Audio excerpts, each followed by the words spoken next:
विवेचना में आज कहानी जब अमरीकी स्टालिन की बेटी स्वेतलाना को भारत से उठा ले गए।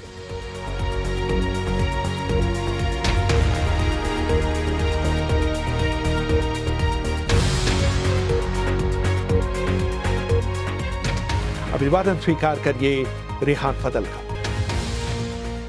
बात मार्च 1967 की है।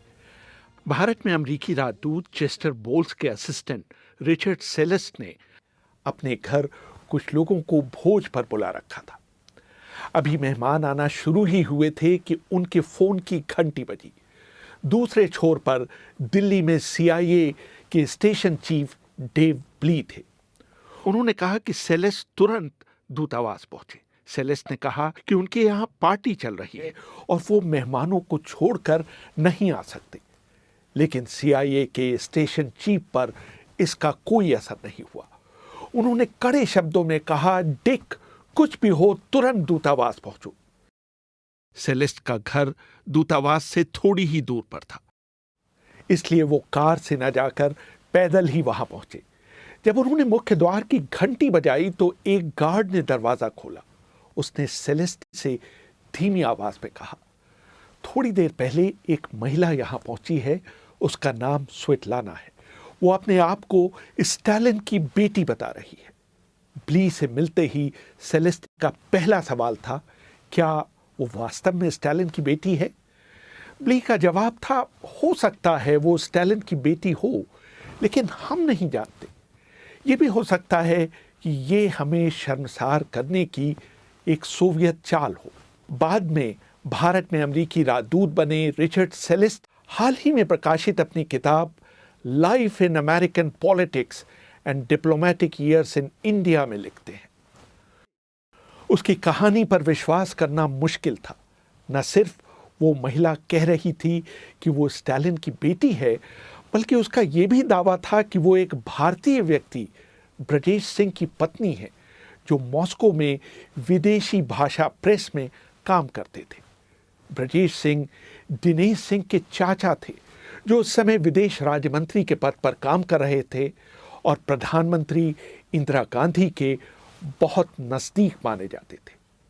उस महिला के पति ब्रजेश सिंह का पिछले नवंबर में देहांत हो गया था। वो उनकी अस्थियों को लेकर भारत आई थी और उनको गंगा में प्रवाहित करने के बाद स्टालिन की बेटी स्वेतलाना अमेरिका में राजनीतिक शरण लेना चाहती थी। ये बहुत आश्चर्य की बात थी कि स्टालिन की बेटी नवंबर में ही भारत पहुंच चुकी थी। उनको यहाँ रहते हुए करीब 4 महीने होने को आए थे। वो प्रतापगढ़ जिले में ब्रजेश सिंह के गांव कलाकाकर भी हो आई थी और दिनेश सिंह के दिल्ली स्थित सरकारी आवास में रह रही थी। लेकिन न तो CIA और न ही भारत की प्रेस को इसकी हवा लग पाई थी।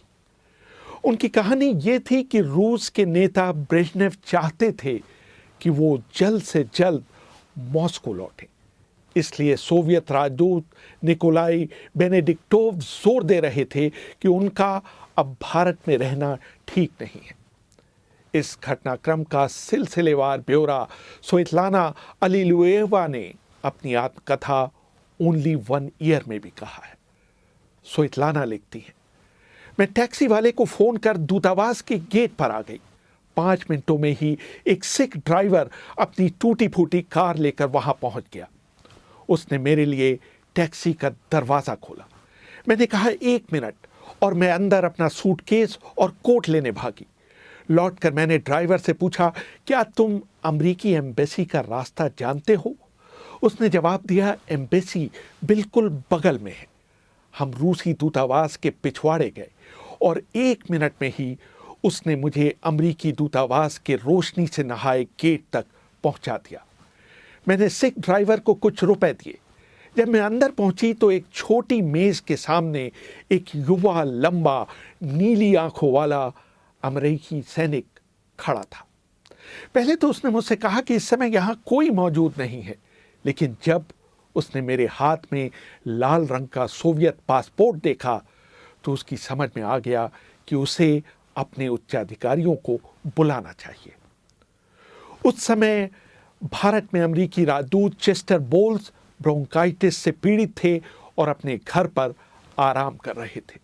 CIA के स्टेशन चीफ डेव ब्ली और सेलेस्टे ने उनके घर जाकर उन्हें ब्रीफ किया। सेलेस्टे लिखते हैं, राजदूत ने हमसे पूछा हमारे पास क्या विकल्प है। हमने उनके सामने 3 विकल्प रखे।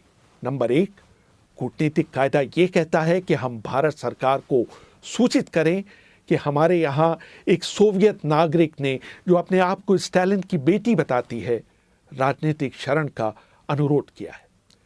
ब्ली ने कहा लेकिन इसमें समस्या भी हो सकती है, क्योंकि 3 महीने पहले जब एक रूसी नाविक ने कलकत्ता में अपने जहाज को छोड़कर हमारे मिशन में शरण ली थी, तो भारत सरकार को उसे अमेरिका भेजने की अनुमति देने में 3 महीने लग गए थे।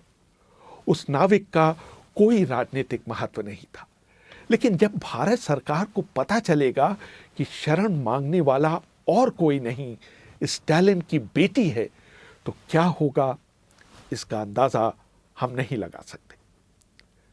सेलेस्टे आगे लिखते हैं, हमारा दूसरा विकल्प है कि हम स्वेतलाना को ये कहते हुए वापस लौटा दें कि हम आपकी कोई मदद नहीं कर सकते।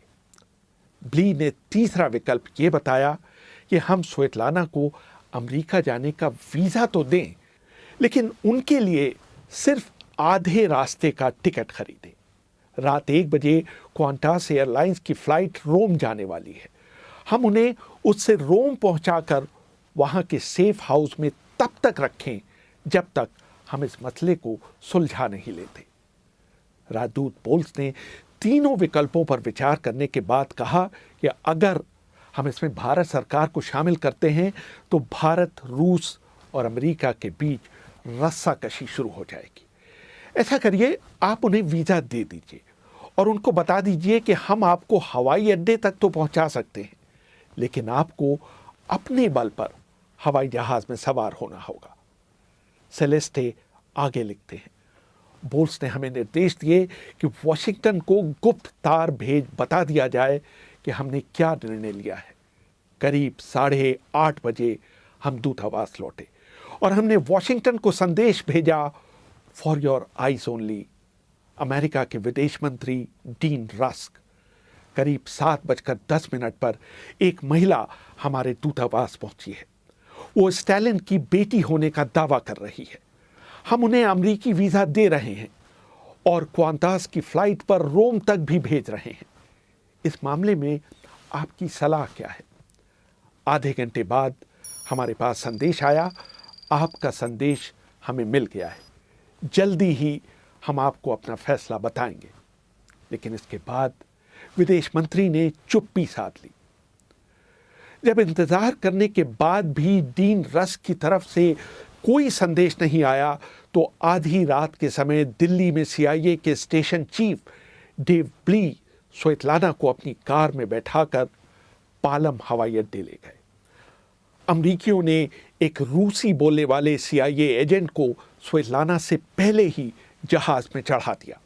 उसको सख्त हिदायत दी गई कि वो स्वेतलाना को अपने बारे में तब तक कुछ न बताए जब तक जहाज टेक ऑफ न कर ले।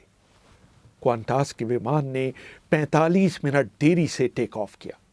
तब तक स्वेतलाना लाउंज में बैठी एक पत्रिका पढ़ती रही। अगले दिन जैसे ही रूसियों को इसके बारे में पता चला, वहां के दूतावास में हड़कंप मच गया। दिल्ली में KGB के स्टेशन चीफ ने डेव ब्ली को फोन कर पूछा, तुम लोगों ने स्टालिन की बेटी के साथ क्या किया? तुमने उसका अपहरण कर लिया? ब्ली ने जवाब दिया, हमने किसी का भी अपहरण नहीं किया। उस महिला ने हमारे दूतावास में आकर कहा था कि वो अमेरिका में राजनीतिक शरण लेना चाहती है। KGB के चीफ ने चिल्लाकर पूछा, तो क्या वो महिला अब अमेरिका में है? अगले दिन पूरी दुनिया में अमेरिकी और सोवियत राजनयिकों के बीच होने वाली हर बातचीत रद्द कर दी गई। बाद में सोवियत सरकार ने स्वेतलाना के अमेरिका जाने के लिए भारत सरकार को दोषी ठहराया। उनकी शिकायत थी कि भारत ने इस महत्वपूर्ण मेहमान का ढंग से ख्याल नहीं रखा। 2 सप्ताह बाद इंदिरा गांधी के दूत के रूप में भारतीय विदेश सेवा के वरिष्ठ अधिकारी रिकी जयपाल स्विटलाना से मिलने स्विट्जरलैंड गए, जो कि इटली से स्विट्जरलैंड पहुंच चुकी थी। जयपाल की यात्रा का एकमात्र उद्देश्य स्विटलाना से इस बात की आधिकारिक पुष्टि करा लेना था कि भारत से किसी ने उनके अमेरिका भागने में मदद नहीं की। बाद में स्विटलाना अलीलुएवा ने आत्मवृतांत ओनली 1 ईयर में लिखा। जयपाल अपने साथ मेरे द्वारा दिनेश सिंह के भेजे जाने वाले पत्र का मसौदा लाए थे, जिसे दिनेश सिंह ने स्वयं लिखा था। यह सही था कि किसी भारतीय ने मेरे अमेरिका आने में कोई मदद नहीं की थी। दिनेश को इस पत्र की ज़रूरत थी ताकि सोवियत संघ को उनकी भूमिका पर कोई संदेह न हो। इसलिए मैंने उस पत्र पर हस्ताक्षर कर दिए। जयपाल ने मुझे ये भी पेशकश की कि अगर मैं मॉस्को में अपने बच्चों को पत्र लिखूं तो वो वहाँ के भारतीय राजदूत के जरिए उस पत्र को उन तक पहुँचवा देंगे। मैंने अपने बच्चों को 15 पन्नों का पत्र लिखा, जिसमें मैंने उन्हें बताया कि मैंने सोवियत संघ छोड़ने का फैसला क्यों किया। मुझे अफसोस है कि इंदिरा गांधी के दूत ने अपना वादा पूरा नहीं किया और वो पत्र मेरे बच्चों तक कभी नहीं पहुंचा। कुछ दिनों बाद स्विटलाना रोम से स्विट्जरलैंड गई और फिर वहां से अमेरिका पहुंची। उस समय न्यूयॉर्क के जॉन एफ कैनेडी हवाई अड्डे पर पूरी दुनिया के पत्रकार मौजूद थे। Mrs. Svetlana Alliluyeva would like to say a few words to you all. Hello everybody. I am very happy to be here. वहां पर स्वेतलाना ने एक पत्रकार सम्मेलन में कहा, It was quite difficult for me to decide to leave them, but the decision not to return back was too serious for me. मेरे लिए सोवियत संघ छोड़ने का फैसला करना बहुत मुश्किल था। मैं वहाँ वो बेकार जिंदगी नहीं जी सकती थी जो मैं पिछले 40 सालों से जीती आई थी। मैं एक नई जिंदगी जीना चाहती थी। मुझे उम्मीद है कि वो लोग मेरी भावना को समझ पाएंगे। स्वेतलाना 1984 में सोवियत संघ वापस गई, लेकिन वो वहाँ दोबारा बस नहीं पाई। वो अमेरिका वापस आई, जहाँ वो गुमनामी और गरीबी के बीच रही। उन्होंने एक अमेरिकी वास्तुकार विलियम पीटर्स से विवाह किया, लेकिन 3 साल बाद उनका तलाक हो गया। 22 नवंबर 2011 को 85 साल की उम्र में स्वेतलाना का अमेरिका में निधन हो गया। रेहान फजल, BBC, दिल्ली।